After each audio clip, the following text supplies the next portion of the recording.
because it's time for game number 2 of the grand finals here in Ascending Kingdoms. Poppy Paw off to a swift lead. Wham kind of being left in the dust, but he says no. Experimentation not done. Scandinavians is still number 1 as he tries it for a second time, while Poppy Paw dips deeper into that pool of 4 custom brand new civs. And as much as we talked about, the matchup of the Poles versus the Scandinavians, it's an interesting one to look at the Persians as well. I think this was the very matchup that Wham played against Beastie in the decider game of yesterday's semifinals. Yeah. And that's where we learned that the mechanics are a little janky, because when you look at the Mace Horsemen from the Persians, they get bonus damage against light range units, siege weapons, and heavy units.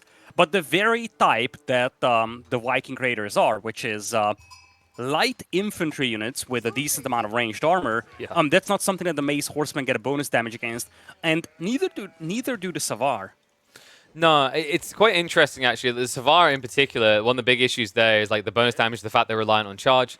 I think maybe the mistake made in that game by Beastie is like it looked like he was getting good raid hits, but he needed a way of taking direct fight. I actually think the way that Persians can beat the Scandinavians in Feudal Age is by going for I'm trying to remember it now because I haven't said enough. The Gundashapur and getting the military wings so that you can basically build men-at-arms in the Feudal Age.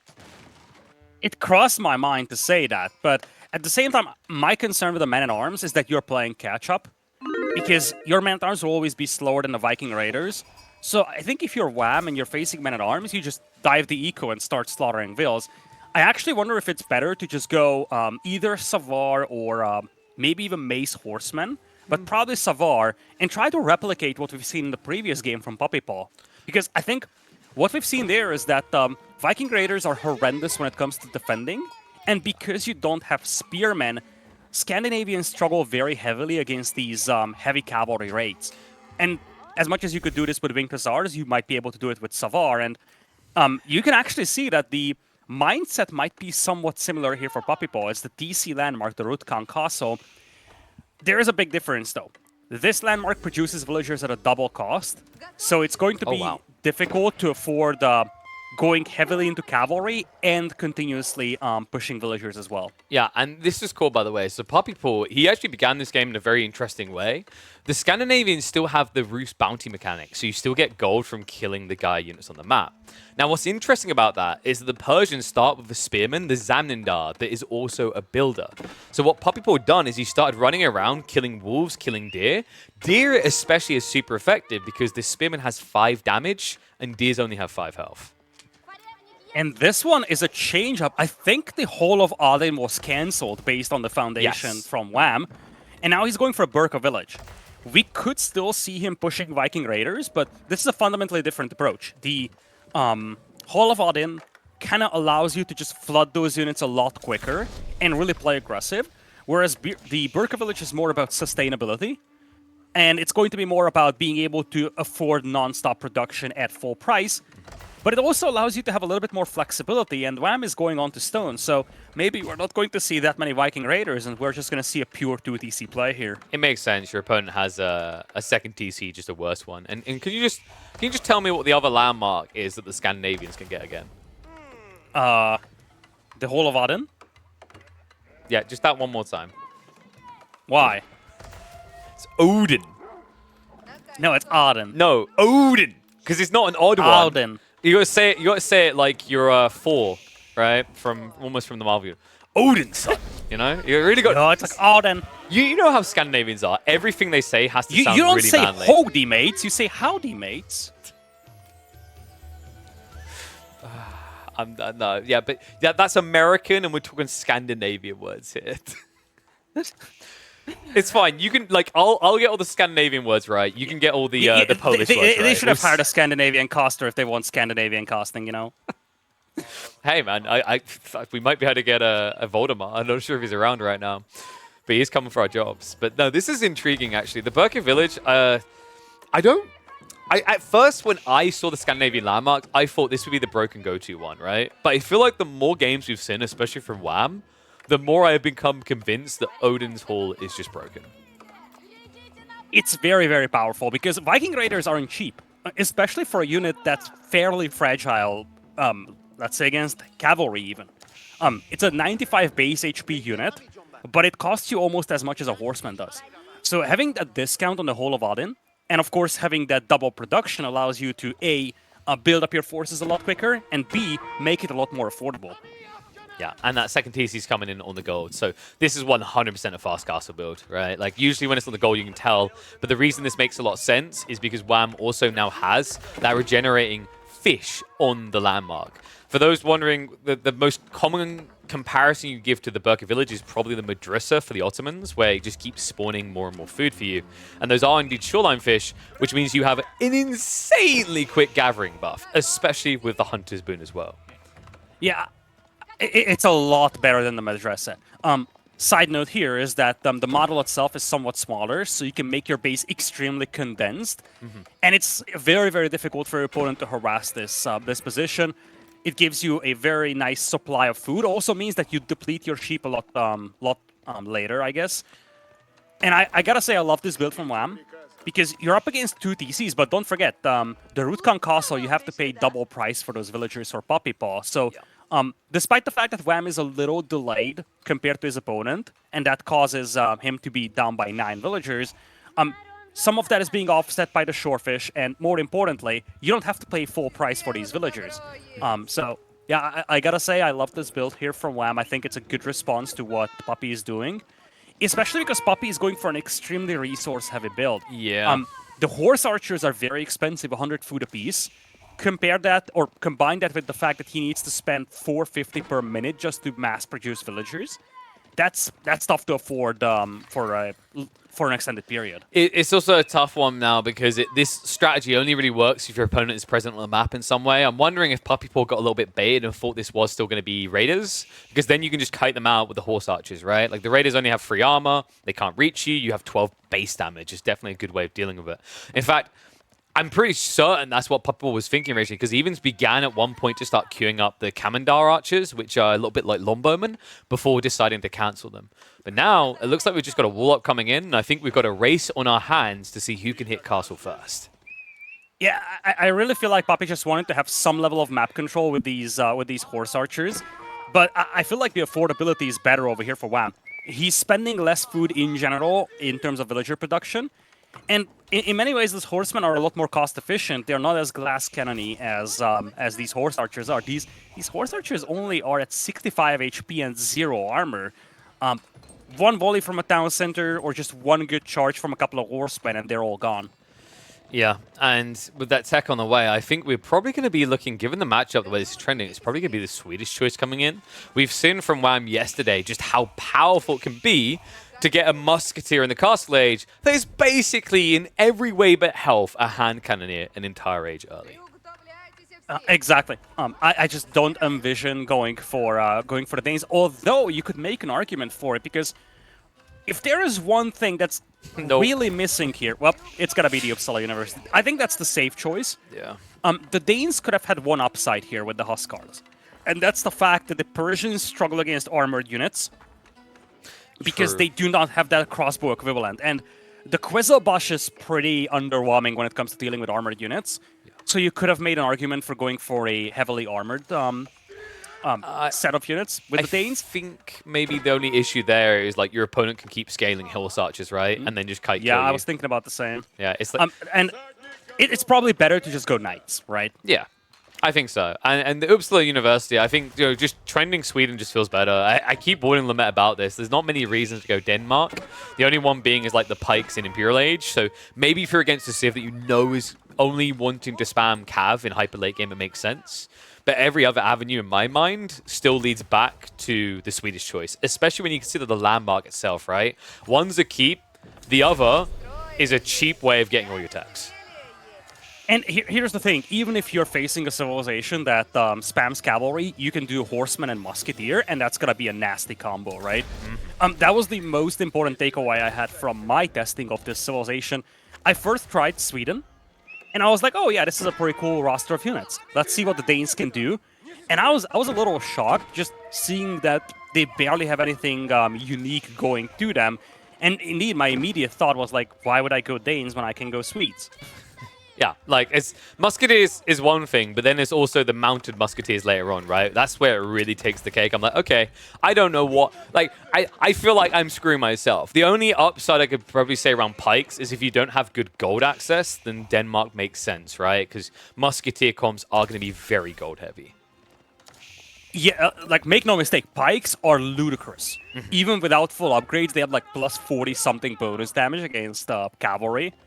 So if you face a lot of cavalry, pikes can be an option, but they're also restricted to Imperial, and by the time you get to Imperial, population is also a resource. Now, So we have this on the way, by the way. I think this is the first time we got to see that the wooden stave church is a little bit different than your standard monasteries.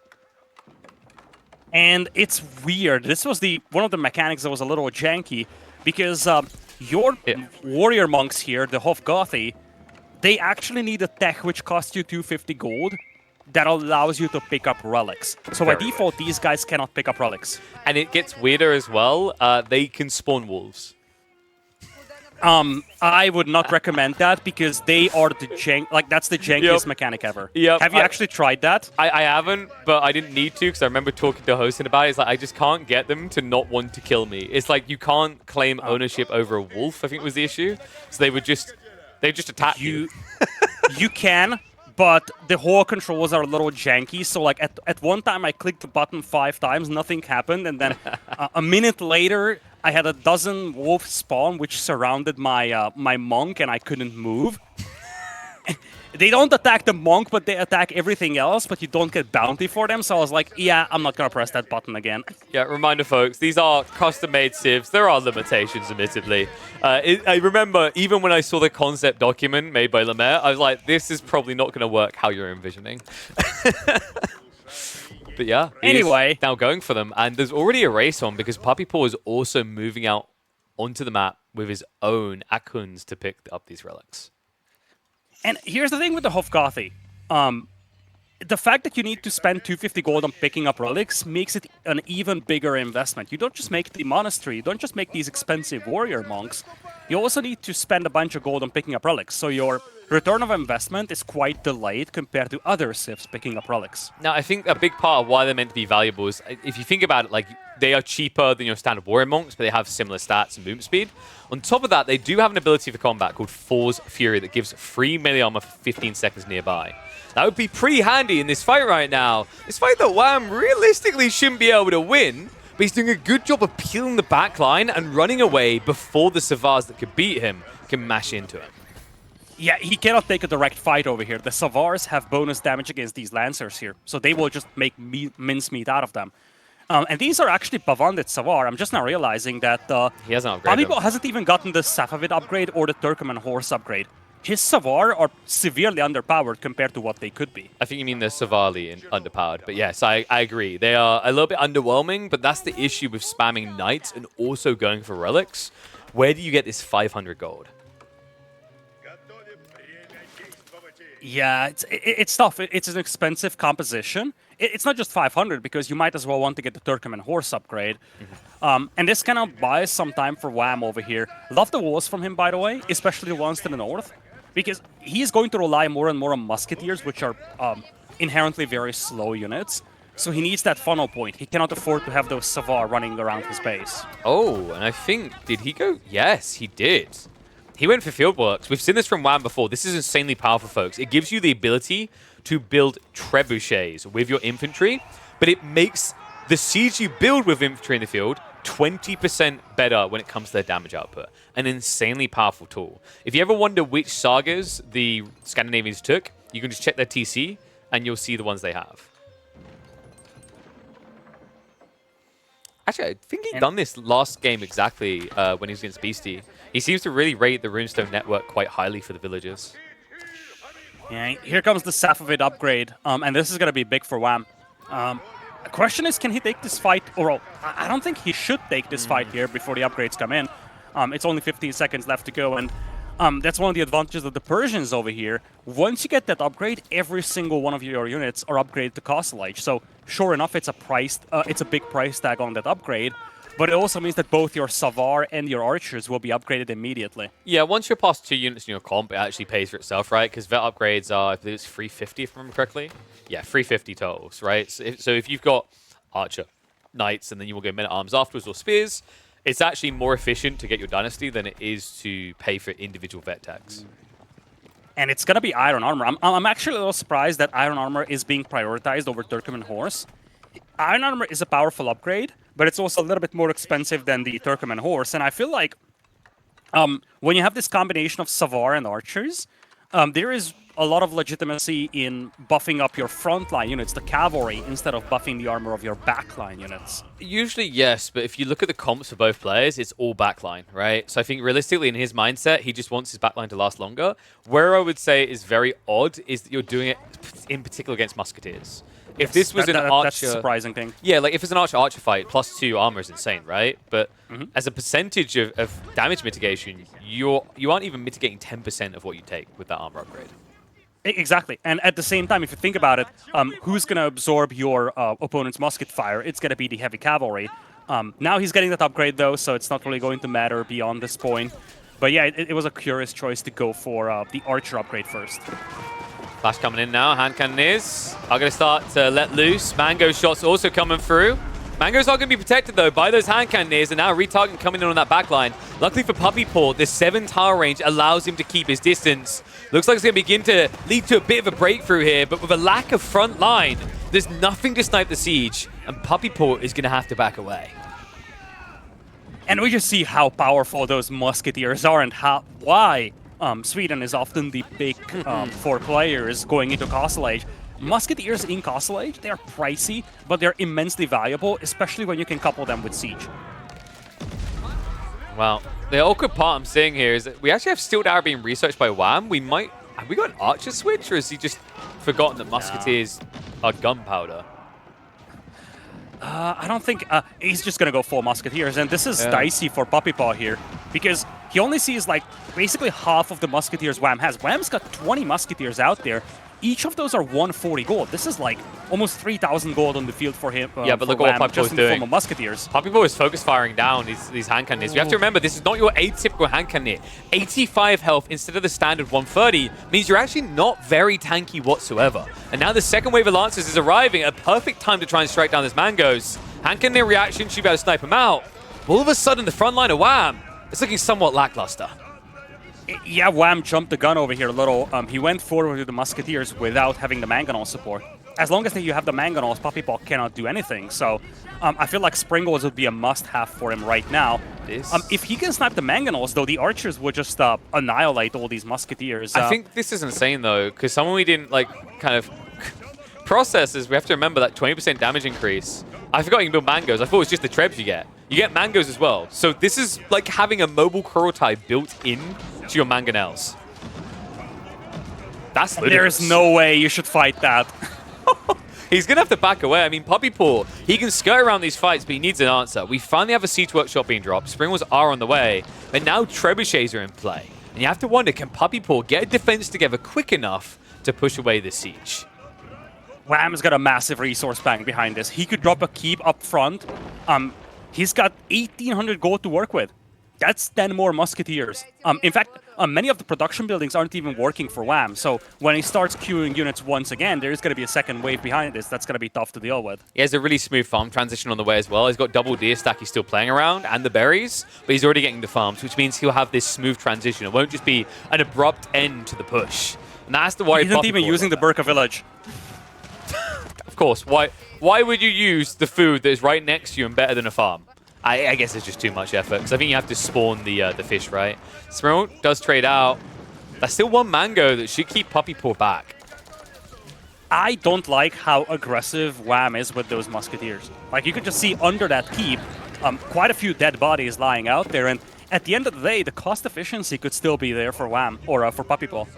These archers are substantially cheaper than these musketeers. So, as long as you lose 2 archers for 1 musketeer, that's a good trade still. Springles trading out. Archer's not able to get the final touch there. It's awkward, really, because Puppy Paw, unless he can wipe all the hand cannoneers, there isn't a realistic world in which he outpaces the siege creep of Wham. Yeah, Springolds need to be produced non-stop here by Puppy Paw, but that's exactly the case. Now it's 2 Springolds apiece, and you see the Trebuchet is being taken out here. I feel like Puppy Paw is holding this. The archers also have 7 tiles range compared to the musketeers 4. Yes. So they grossly outrange them, and this is starting to show. Springolds keep away the Mangonels, and suddenly these archers are just, again, annihilating this group of musketeers. Whoa, boy, he heads in. But it's difficult to dive like this. Remember, these guys are not tanky. They're going underneath a castle landmark here. He's going to get pushed back. Numbers are just getting lower on the musketeer count. And, you know, the way to think of this matchup, this is very much like English versus Rus if you don't equate the siege. The logic being is Lombos can beat Streltsy because you just outrange them and the guns don't matter. We're seeing the exact same thing simply playing out an age earlier than what we're used to. I feel like Wham might be putting too much emphasis on the musketeers here and too little on the heavy cav. Because recently, Puppy Paw barely had a couple of Savar coming out. And sure enough, Wait, what? No. That must have been a breakthrough. That's are you sure that might even just be the fog of war bug in the weirdest way I've seen? No, I think you can actually see the model of the wall being broken. Yeah, you're right. So someone broke through at one point and it wasn't rewalled. Well, luckily the hand cannon is there to react, so we'll be able to push him back. I've got a funny But that feeling means that the hand cannoneers aren't attacking. No, but I've got a funny feeling we're heading to Imperial Age at this rate. I don't think Wham's strategy is going to break through clean enough to make it worth the investment. It feels a lot safer to just play towards that late age. Now, he is making a pivot into Horseman, and this is what I wanted to highlight before that break-in. Musketeers are great as a backline unit, but against mass archers, that's not the unit that you want to go for. And if your opponent only has 6 Savar to work with, heavy Horsemen or going just heavily into Knights could work exceptionally well. Now, this will be scouted by Puppy, and look at the immediate reaction. He saw the cavalry, and a second later, he queued 6 more Savar. Yeah. I mean, he needs something to buffer it. Well, one big problem here, though, is Wham is scaling more of these Hofkoffi. They are insanely effective. +3 melee armor in these engagements is going to be critical, especially when you consider by going for the Savar, you only benefit when you're attacking heavily armored units. If your opponent does raw mass horsemen, he's going to have a substantial amount of extra effective HP through the melee armor, but he's not going to suffer from the extra damage you get in return. Yeah, Wham is about to head to Imperial. Oh, cheeky raid. At the same time, side note here, the large gold wing to the north has been walled in by this long wall of Whams, and to the south, he has a keep on the large gold wings. So right now, he's got control over both major gold mines. Oh my god. And there is not much gold income at all here for Puppy Paw. Oh my god, look at the south side right now. Wow, yeah. He's getting butchered here. The archers with the reaction. There's no knights here assisting these archers, which means the horsemen can run them through, the knights can clean up the villages, and Puppy Paw has an unsafe base right now. That was a great dive here by Wham. He realized that his opponent, Puppy Paw, was sending the cavalry to raid, and that means that there was no front line to this army here, and that's some really good pickups. Wham gets away with a bunch of villager kills, but even more importantly, he managed to thin out the count of archers and also distract his opponent while he was aging up to Imperial. And this is going to be the unique choice one. You can see at the Veerbrook, it allows him to get the upgrades quicker. So really important as well because it has some unique gunpowder techs, which makes a lot of sense considering most people are going to play into mass musketeers in the late game. I don't feel like Bastion Fort is still there. I remember talking about this before. Keep finishes just in time in the middle on that sacred site. Oof. Coming in clutch there. Puppy Paw now is about to get the bad news though. He's about to be an age behind.